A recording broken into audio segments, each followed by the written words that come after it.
Genetics helps us understand the biological programming behind all life forms. But what exactly is the science of genetics? And what does its future hold?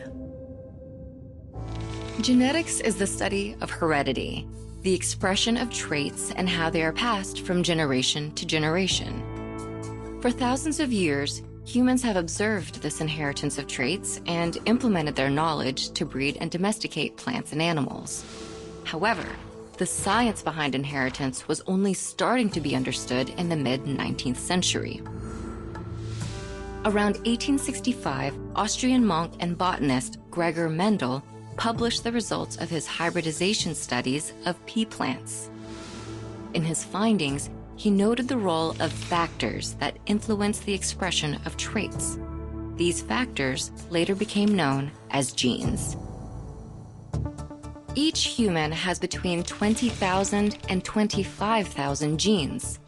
This collection, called a genome, determines a person's traits by influencing factors on a cellular level. Genetic information is stored in every cell's nucleus. Structures called chromosomes carry this information in the form of deoxyribonucleic acid, or DNA. DNA is a double helix of nucleotides, chemical compounds composed of sugar and phosphate molecules, along with the bases thymine, adenine, guanine, and cytosine. These segments of DNA are what we call genes, and it is within those genes that chemical compounds provide the coding for all information about a person's inherited traits. Human cells contain so much DNA to carry this large amount of information that, if unraveled, the DNA in each cell would be over 6 feet long. At the turn of the 21st century, an international effort to decode human DNA was launched. Called the Human Genome Project, it ended up identifying about 99% of the entire human genetic sequence. A revolution in medical science whose implications far surpass even the discovery of antibiotics.